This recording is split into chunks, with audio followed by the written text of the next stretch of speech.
बिस्मिल्लाहिर्रहमानिर्रहीम और अस्सलाम वालेकुम। 17 मार्च और पाकिस्तान में इतवार की सुबह आज अभी तक की इम्पॉर्टेंट खबरें और मेरा तज्जिया। आज भी काफ़ी सारी खबरें हैं, इसलिए रन डाउन की बजाय सीधा खबरों की तफसील की तरफ चलते हैं। लेकिन उससे पहले आपको याद करवा दें कि आपने अगर अभी तक इस चैनल को सब्सक्राइब नहीं किया तो ज़रूर कीजिए, ताकि आप हमारी आवाज़ को तवाना बना सकें और दूर तक पहुंचा सकें। पहली खबर की तरफ चलते हैं, लेकिन उससे पहले सिर्फ आपको ये बता दूं कि आप अक्सर ये कहते हैं कि सब कुछ ख़राब हो गया, देखें कुछ ठीक नहीं हो रहा। वोट भी डाला, 2/3 मेजॉरिटी भी दी, 180 के करीब सीटों पर इमरान खान को जता भी दिया, मैंडेट छीन लिया गया, पाकिस्तान में बदला तो कुछ नहीं। तो मैं तो आपको रोज़ हौसला देता हूं, लेकिन मेरे हौसले में आप हो सकता समझते हो कि मैं बायसनेस करता हूं। मैं एक प्रो पीटीआई तज्जिया आपको देता हूं, मैं बताता हूं कि हमारी पार्टी मजबूत हो रही है, मुखालफिन कमज़ोर हो रहे हैं। तो आप हो सकता है मेरे इस तज्जिए को एक बायसनेस के एंगल से देखते हो, लेकिन आज मैं आपके सामने अपना तज्जिया नहीं बल्कि हूबहू वही तज्जिया जो मैं रोज़ आपको देता हूँ, वो इकोनॉमिस्ट ने, जो बरतानिया का और दुनिया का एक मारूफ तरीन जरीदा और बड़ा अखबार है। इकोनॉमिस्ट जो है उसने एक आर्टिकल लिखा है जिसमें उन्होंने बहुत ही इंटरेस्टिंग तज्जिया दिया है। तज्जिया उन्होंने ये दिया है कि तमाम इलेक्शन को मैनेज करके, तमाम मैंडेट को लूट के, तमाम सीटें चुरा के, हर तरीके से हुकूमतें बनाकर, वजारत आला बेटी को दे के, वजारत उज़्मा भाई को दे के, नवाज शरीफ फिर भी सख्त परेशान है। और उसके साथ साथ इकोनॉमिस्ट ये भी लिखता है कि साथ साथ पाकिस्तान की मिलिट्री, पाकिस्तान की फ़ौज भी सख्त परेशान है। अब आप सोच रहे होंगे कि इकोनॉमिस्ट ने दोनों को परेशानी की वजह क्या बताई है। पहले जो शरीफ घराना है उसकी परेशानी की वजह इकोनॉमिस्ट ये बताता है कि इमरान खान ने जिस तरीके की तब्दीली का एक बहरान खड़ा कर दिया है, मीन तब्दीली ला के खड़ी कर दी है लोगों के जहन में और वोटिंग पैटर्न में, उसमें तमाम तर धांधली और तमाम तर मनूवरिंग और मैनेजमेंट के बावजूद नवाज शरीफ सिंगल मेजॉरिटी भी नहीं ले सके। और नवाज शरीफ को अपना नाम और अपनी पार्टी इस टाइम पाकिस्तान की सियासत के मेन कैनवस से मिटते हुए नज़र आ रहे हैं। नवाज शरीफ का जो परेशान चेहरा है, वो जो बिल्कुल गुमसुम है, किसी से बात नहीं कर रहे, बिल्कुल रूपोशी के तकरीबन हालात के अंदर हैं, वो नवाज शरीफ सारी बाजी बज़ाहिर जीत कर भी हारे हुए लगते हैं, ये इकोनॉमिस्ट कह रहा है। और इकोनॉमिस्ट का जो तज्जिया है वो यही है कि नवाज शरीफ को असल में पता चल गया है कि उनको हरा दिया गया है, अवाम ने हरा दिया है, और पाकिस्तान की जो मिलिट्री है वो भी उन्हें जता नहीं सकी। पाकिस्तान की जो मिलिट्री इस्टेब्लिशमेंट है वो भी उनको रिगिंग करके, तमाम चीज़ें मैनेज करके भी उन्हें सुरखरू नहीं कर सकी, या उन्हें एक बावकार किस्म की जीत नहीं दे सकी। और उन्हें पता है कि ये सस्टेनेबल नहीं है। जी हाँ, ये इंपॉर्टेंट पॉइंट है इकोनॉमिस्ट का कि ये जो कुछ भी करके दिया गया है ये सस्टेनेबल नहीं है और बहुत अरसा ये चलने वाला नहीं है सब कुछ। और इस चीज़ को देखते हुए इकोनॉमिस्ट के मुताबिक नवाज शरीफ शदीद तरीन परेशान है। दूसरी तरफ आते हैं कि मिलिट्री इस्टेब्लिशमेंट इकोनॉमिस्ट की वजह से, इकोनॉमिस्ट के ख्याल में क्यों परेशान है। वो ये कहते हैं कि मिलिट्री इस्टेब्लिशमेंट ने अपना एक स्टेटस को रखा हुआ था, हर जो कुछ वो करना चाहते थे वो पाकिस्तान में करते थे। मीन जैसे इलेक्शन, जिसको जिताना, जिसको हराना, मनूवरिंग करना, मैनेज करना, जो कुछ भी वो करना चाहते थे वो पाकिस्तान की मिलिट्री इस्टेब्लिशमेंट पिछले 75-76 साल में करती आई, और अनचैलेंज से उन्हें कभी कोई चैलेंज नहीं करता था। और जिसने कभी करने की कोशिश की उसका उन्होंने सियासी तौर पर कचूमर निकाल के रख दिया। उन्होंने कहा कि इस दफ़ा वो बिल्कुल पूरी बिसात पाकिस्तान की मिलिट्री इस्टेब्लिशमेंट ने लगाई थी कि किस तरीके से इमरान खान को हराना है और माइनस करना है। उनकी तमाम तर माइट, पावर, उनकी तमाम तर कानून शिकनी, उनकी तमाम तर इलेक्शन के अंदर धांधली, आइन शिकनी, हर हरबे के बावजूद इमरान खान ने दो चीज़ें कर दी जिसकी वजह से पाकिस्तान की मिलिट्री इस्टेब्लिशमेंट जो है वो अपने स्टेटस को बरकरार नहीं रख पाई, अपनी ताकत को बरकरार नहीं रख पाई। और वो दो क्या चीज़ें, उन्होंने कहा, एक तो उन्होंने शऊर दे दिया लोगों को, उन्होंने तब्दीली की अंगड़ाई दे दी, शऊर दे दिया और वोटर को इकट्ठा कर लिया उस शऊर के मुताबिक। एक तो उनके मैसेज के साथ वोटर रेजोनेट कर गया। दूसरी बात उन्होंने ये कही कि उन्होंने ये भी शऊर दे दिया कि पाकिस्तान के अंदर जो मिलिट्री इस्टेब्लिशमेंट है वो इलेक्शन कैसे लूटती है, और आवाम अगर मिलकर उसको रिस्पॉन्ड करें तो उस चीज़ को हराया जा सकता है, उस चीज़ को नाकाम किया जा सकता है। और इन दो शऊरों के साथ अवाम ने रिस्पॉन्ड कर दिया और पाकिस्तान की हिस्ट्री में पहली दफ़ा कर दिया। इकोनॉमिस्ट ये कह रहा है कि पाकिस्तान की मिलिट्री इस्टेब्लिशमेंट बहुत ज़्यादा परेशान है। वो एक हारा हुआ सिचुएशन है उनकी, और उनके हाथ से तमाम सिचुएशन रेत की तरह निकल रही है। इकोनॉमिस्ट ये कह रहा है कि अब ये जो बसात लगाई गई है ज़्यादा देर बरकरार नहीं रह सकेगी। एक तरफ शरीफ फैमिली को पता है कि ये सब कुछ जाली है, और दूसरी तरफ मिलिट्री इस्टेब्लिशमेंट को पता चल गया हुआ है कि इमरान खान और पाकिस्तान की अवाम हमारे स्टेटस को तोड़ चुके हैं, हरा चुके हैं हमें इस महाज के ऊपर, और अब वो और ज़्यादा ज़ोर ज़बरदस्ती करने की कोशिश कर रहे हैं। लेकिन इकोनॉमिस्ट के मुताबिक हालात जिस तरफ चले गए हैं वो अब कंट्रोल में नहीं होंगे, और ये स्टेटस को अब बरकरार नहीं रखा जा सकेगा। लंबा हो गया तजिया, लेकिन आपको सिर्फ मैंने बताना था कि जो बात मैं आपको रोज़ बताता हूँ कि आपने और इमरान खान ने जो करना था वो आपने कर दिया हुआ है। आप लोगों ने अब हर चीज़ का सोल्यूशन बिल्कुल एक ही तरह का येस और नो में नहीं मांगते। हर चीज़ फौरी तौर पर उसकी जो एक रिज़ल्ट होता है वो प्रिंटर की तरह बटन दबा के उसमें से प्रिंट आउट नहीं निकल आता। कई चीज़ें इर्तिका के अमल के साथ होती हैं। पाकिस्तान का सबसे बड़ा मसला स्टेटस को था। पाकिस्तान का सबसे बड़ा मसला ये सोच थी, ये सोच का महवर था कि पाकिस्तान के अंदर इस्टेब्लिशमेंट जो चाहे, जिसको चाहे, जैसे चाहे जताती है। वो जो सबसे बड़ा आपको चेन पड़ी हुई थी आपके दिमाग को, सबसे बड़ा आपके सामने इम्पेडिमेंट था, उसको आपने फाइनली गिरा दिया। अब दूसरी चीज़ें बहुत छोटी हैं, वो आपको लग इस टाइम मुश्किल रही हैं कि इमरान खान जेल के अंदर हैं, आपको ये लग रहा है कि हुकूमतें बन गई। ये तो हमेशा ही होता है, हुकूमत तो कोई ना कोई बनाता है। हुकूमतें गिराना, हुकूमत वापस लेना, अवाम का अपने नुमाइंदों को दिलवाना, ये कोई नया काम नहीं, ये तो होता है, हर जगह पर होता है। हुकूमतें बन जाती हैं, हुकूमतें गिर जाती हैं। असल काम जो 76 साल में नहीं हो सका था वो आप कर चुके हैं। आपकी विक्ट्री हो चुकी है। अब ये तमाम चीज़ें जो आपको परेशान कर रही हैं ये बहुत वक्ती हैं। जी हाँ, वक्ती तौर पे ये इम्पेडिमेंट है, लेकिन ये बहुत जल्द ख़त्म होने वाले इम्पेडिमेंट है। ज़्यादा देर नहीं रह सकते, और इस बार ये हम नहीं कह रहे, इकोनॉमिस्ट बिल्कुल वही तज्जिया दे रहा है जो अक्सर हम आपके सामने रखने की कोशिश करते हैं।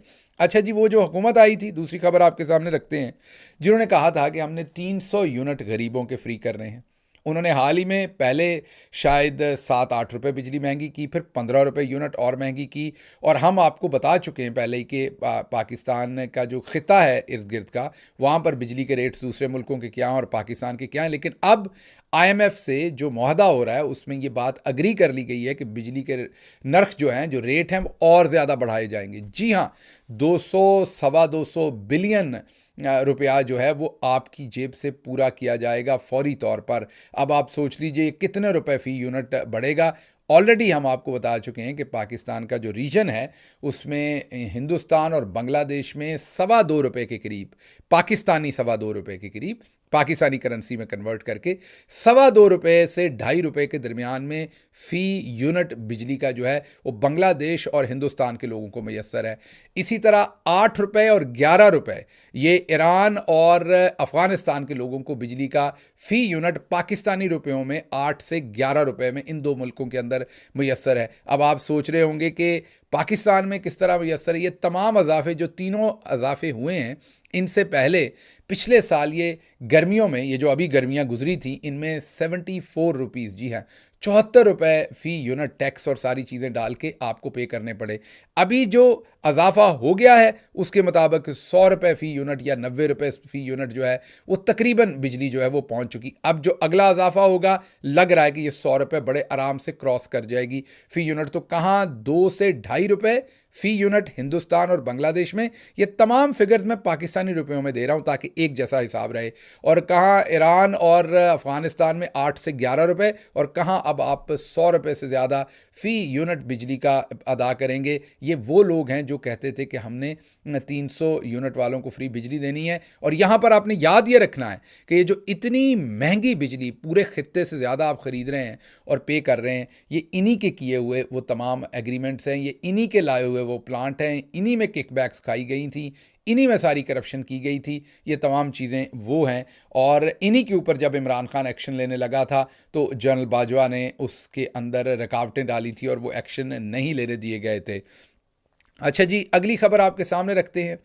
एक नया पाकिस्तान के नाम से चैनल है, चंद यंगस्टर्स उसको रन करते हैं। हसनैन और उसके भाई बहुत ही अच्छा काम करते हैं, मेहनत करते हैं। हसनैन वगैरह ज़िम्मेदार बच्चे हैं, हार्ड वर्किंग हैं, लोअर मिडिल क्लास फैमिली से हैं। अपने पाँव पे खड़े होकर एक सोशल मीडिया का प्लेटफॉर्म उन्होंने खड़ा किया है। उन्होंने एक का ट्वीट किया जिसमें चंद दिन पहले एक वीडियो वायरल हुई थी, जिसमें बाजी और बाजी की सहेलियां जो हैं वो एक हेलीकॉप्टर में बैठी थीं, और वो वाज़े तौर पर नज़र आ रहा है, जो भी बेवकूफ़ आदमी भी देख रहा है तो पता चल रहा है कि वो हेलीकॉप्टर है, वो उड़ते हुए भी, उसकी आवाज़ से भी, उसकी साख से भी।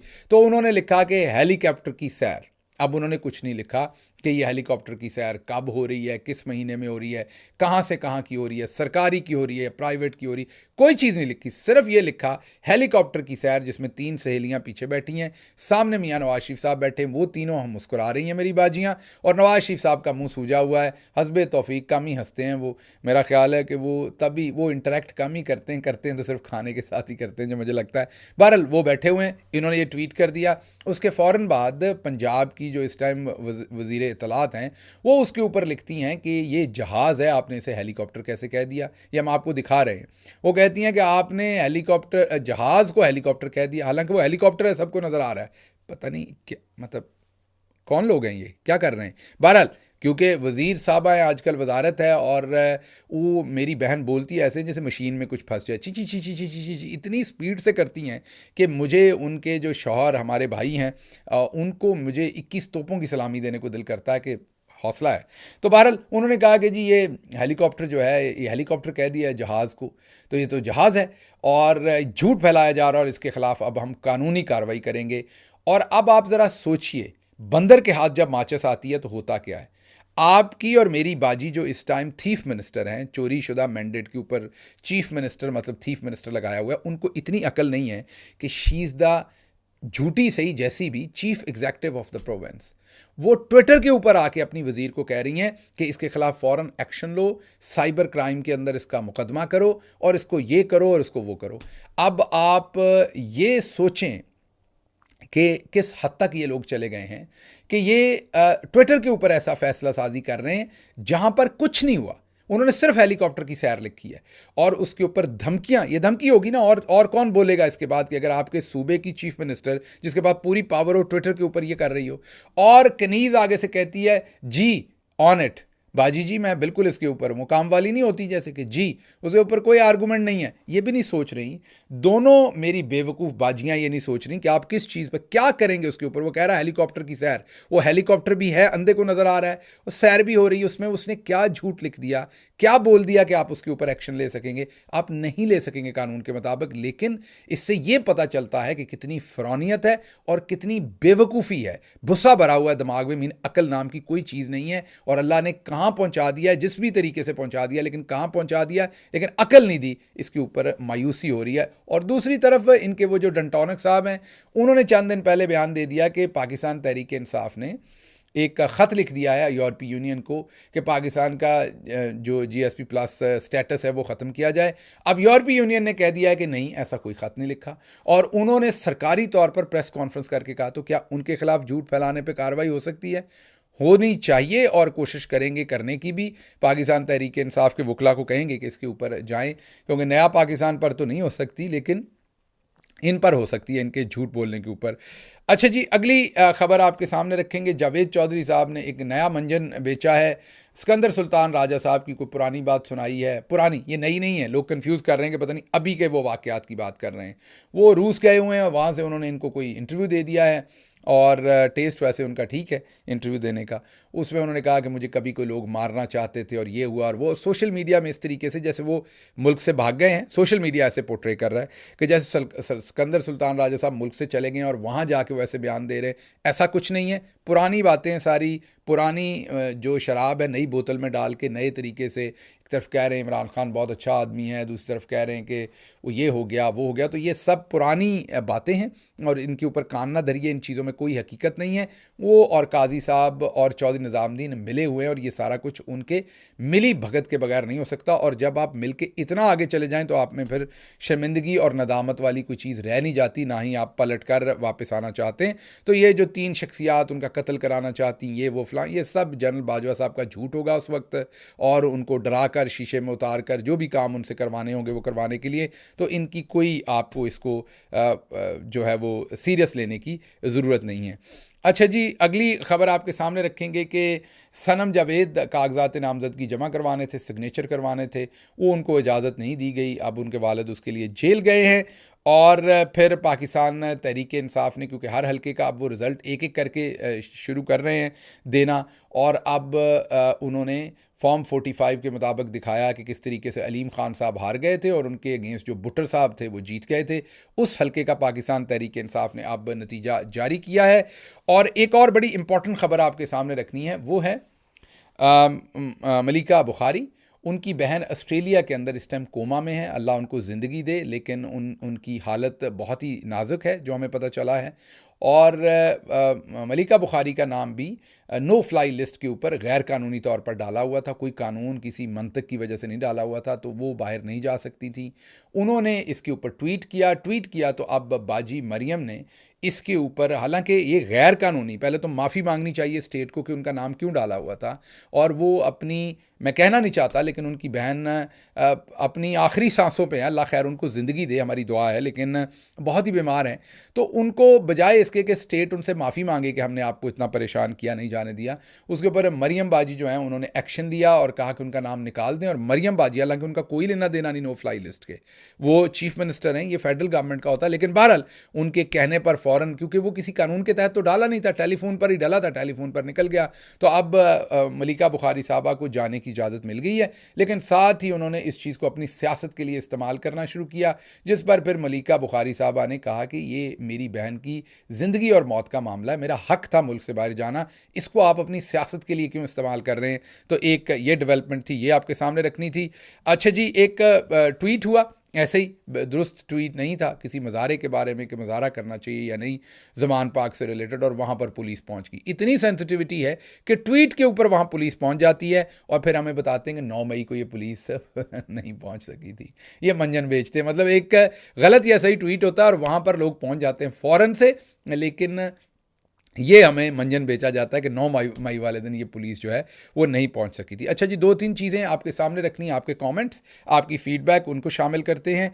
और उनमें जो सबसे पहला कमेंट आपके सामने रखूँगा वो ये मुझे नाम नहीं समझ आ रहा ये क्या है, आपके सामने ही रख देते हैं। ये आपने इस वीलॉग में मजलिस वहदतुल मुस्लिमीन का नाम क्यों नहीं लिया, हालांकि इस सारे मामले में वो एक वाहिद जमात थी जो खान के नज़रिया के साथ बिला मशरूत खड़ी रही, सिर से नाम ही ना लेना ये तो ज़्यादती है गिल साहब। ये उन्होंने ट्वीट किया है, जो एक इशू चल रहा था कल परसों कि इस जमात में शामिल हो जाते तो सीटें मिल जानी थी उस जमात पर, और मैंने तजिया किया था कि जिस जमात में भी शामिल हो जाते, चौधरी निज़ामुद्दीन ने और काजी फायज़ ईसा साहब ने गठजोड़ किया हुआ था, जिस जमात में जाते वहाँ पर जाकर वो काम कर दिया जाता। तो उन्होंने कहा कि आपने सारी जमातों का नाम नहीं लिया, मजलिस वहदतुल मुस्लिमीन का आपने नाम नहीं लिया, बाकियों का लिया, तो ये आपने क्यों नहीं लिया? एक माजरत चाहते हैं, हमसे ये नाम मिस हो गया। लेकिन आपको सिर्फ बता दूं, क्योंकि अब आपने ये रेज़ किया है, कि जब ये कॉइन हुआ था ये आइडिया, तो मैंने कोर कमेटी के अंदर सपोर्ट किया था, और कुछ लोगों ने भी, अकेले मैंने नहीं, कुछ और लोगों ने भी, लेकिन मैंने भी भरपूर आवाज़ में ये कहा था कि मजलिस वहदतुल मुस्लिमीन के साथ जाना चाहिए। कुछ और दोस्त जिन्होंने कहा कि नहीं ये एक फ़िकी मसला बन जाएगा, शिया सुन्नी मसला बन जाएगा, तो उसके ऊपर मैंने और दोस्तों ने उन्हें याद करवाया कि बहुत दफ़ा पाकिस्तान के अंदर मजहबी जमातों के ऐसे पॉलिटिकल अलायंस बने हैं जो 2000 के अवाइल के अंदर भी बने थे, और उसकी तस्वीरें भी शेयर की, जिसमें मौलाना फजल रहमान से लेके तमाम, जिसमें मजलिस वहदतुल मुस्लिमीन भी खड़ी है, उसमें उलमा का वो पूरा इत्तेहाद, इकट्ठे पॉलिटिकल अलायंस वो बना था, और उसकी तस्वीरें शेयर की कि इसमें सुन्नी, शिया, बरेलवी, हर मकतबा फ़िक्र की जमातें जो हैं वो इकट्ठी हो सकती हैं। तो अगर वो हो सकते हो तो पॉलिटिकल मकतबा फ़िक्र एक मजहबी मामला है, यहाँ तो पॉलिटिकल बात हो रही है। तो हमने कोर कमेटी में भरपूर तरीके से, मैंने भी और दोस्तों ने राय दी कुछ ने, कि ये बिल्कुल खालिद खुर्शीद थे जो KP से चीफ मिनिस्टर रहे, उन्होंने भी भरपूर राय दी, और भी दोस्तों ने दी। उन्होंने कहा कि इसमें कोई फ़िकी मसला बनता नहीं है, तो सियासी मामला, और पहले भी सियासत में तमाम सुन्नी, शिया, बरेलवी तमाम जमातें इकट्ठी होकर करती रही हैं, प्लेटफॉर्म बनाती रही हैं, फोरम बनाती रही, तो हमें क्या मसला है इसमें। तो लेकिन कुछ दोस्तों का ये बड़ा इंसिस्ट करते रहे कि ये मसला बनेगा, और उनके इंसिस्ट करने के बाद फिर वो सुन्नी इत्तेहाद कौंसिल वाला फैसला हो गया, और वो फिर जो भी हुआ, लेकिन मैं आपको बता चुका हूँ कि किसी को भी शामिल हम किसी में भी होते, नताइज शायद इसी तरह के आते। तो ये आपको मैं क्लियर कर दूं कि ये कोई गैर दानिस्ता तौर पर हो गया था, दानिस्ता नहीं, हालांकि मैंने तो इनको खुद सपोर्ट की थी।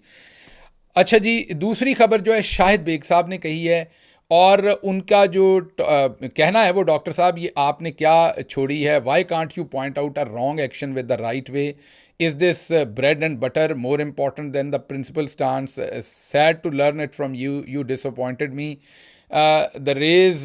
the raise a voice of veracity against a tyrant, the big jihad said by the Prophet, peace be upon him. This silly thinking doesn't belong to Islam. Situation we are in today is the result of this compromised thinking. Doctor साहब ये वो adverse comment इसलिए लिख रहे हैं कि उनको ये लगता है कि जो कल मैंने एक एक्सप्लेनेशन दी थी कि IMF के सामने जो जलसा हुआ उसमें फ़ौज मुखालफ कोई नारे नहीं लगे, वो उसके ऊपर अपना ये गम गुस्सा निकाल रहे हैं। एक तो तुसी जज्बाती बड़े हो, गल पूरी नहीं सुन दे और समझ दे भी नहीं। सो मैं दोबारा बेग साहब आपके सामने बात रखता हूँ कि क्या कहा था हमने, और जिस तरीके से ये पूरा बयानिया बनाने की कोशिश की गई थी पाकिस्तान में कि पाकिस्तान तहरीक इंसाफ फ़ौज मुखालिफ है। बिल्कुल पाकिस्तान तहरीक इंसाफ या मैं फ़ौज मुखालिफ नहीं है, हमें अपनी फ़ौज बहुत अजीज़ है और हमें एक तगड़ी फ़ौज चाहिए। एक्सप्लेनेशन ये दी थी कि इल्ज़ाम ये लगाया था कि वहाँ फ़ौज के ख़िलाफ़ नारेबाजी हुई है, गाली गलोच हुई, और ये बिल्कुल ऐसा कुछ नहीं हुआ, ना हमने किया है। फ़ौज की जो मिलिट्री लीडरशिप है, उनका जो गैर आइनी और गैर सियासी काम है, उसके ऊपर तनकीद है, हमेशा करते हैं, अभी भी कर रहे हैं, पहले भी किया है, आगे भी करेंगे। फ़ौज के इदारे के साथ वहाँ पर ना कुछ हुआ, ना पाकिस्तान तहरीक इंसाफ इसमें इन्वॉल्व है, ना मैं इन्वॉल्व हूँ, ये एक एक्सप्लेनेशन दी थी। इसका मतलब ये नहीं है कि जो मैंडेट चोरी किया गया है, जिसमें मिलिट्री इस्टेब्लिशमेंट की जो टॉप लीडरशिप है उसकी शमूलियत है, उसके ऊपर हम तनकीद ना करें, या उसके ऊपर तनकीद करने पर कोई तावील दे रहे हैं, एक्सप्लेनेशन दे रहे हैं, तो एडे जज्बाती ना होया करो, चीज़ों को बारीकी से समझा करें। हम एक पॉलिटिकल पार्टी हैं, पाकिस्तान की वाहिद कौमी पॉलिटिकल पार्टी हैं। अगर हमारे बारे में कोई गलत खबर देगा और रंग देगा कि हम अपने ही इदारों को गाली गलोच कर रहे हैं, या नारेबाजी कर रहे हैं, या हम अपने इदारों के खिलाफ बाहर बैठ के काम कर रहे हैं, तो ये हमारी पार्टी के लिए या हमारे मुल्क के लिए बेहतर नहीं होगा कि अगर हम इस चीज़ को दूध का दूध और पानी का पानी ना करें। अब फौज में तो हमारे कल वजीरिस्तान में जो लोग शहीद हुए हैं, क्या वो मेरे शहीद नहीं है? क्या वो आपके नहीं हैं? उनकी जो माँ इस टाइम अपने बेटे को याद कर रही होगी, या हमारी बहन जो बेवा हुई होगी, या उनके जो बच्चे यतीम हुए हैं, क्या वो हमारे भाई बहन बच्चे नहीं हैं सारे? हमें पूरी ओनरशिप है उनकी। तो इदारे की बात नहीं है, यहाँ पर जो टॉप पर लोग बैठे हैं और जो ज्यादती कर रहे हैं, उनके ऊपर जो सियासी उनकी इन्वॉल्वमेंट है, उसके ऊपर तनकीद होती है। तो ये एक्सप्लेनेशन जो जिस तरह से थी, उम्मीद है कि अब आपको समझ आ गई होगी। इसके साथ ही जी मुझे इजाज़त दीजिए, लेकिन उसके साथ ही हम अपने पंजाबी वीलॉग का लिंक शेयर कर रहे हैं कि इस टाइम पाकिस्तान में एक सर्कस चल रही है, इस पूरे ख़ानदान ने बनाई हुई है। देखिए और फैसला कीजिए कि क्या हमने गांव के लोगों को ये जो समझाने की कोशिश की है कि इनको कुछ पता नहीं है खुद क्या कर रहे हैं। तो ये आज का पंजाबी वीलॉग है। मुझे इजाज़त दीजिए। अल्लाह आपका हामी नासिर हो। पाकिस्तान जिंदाबाद।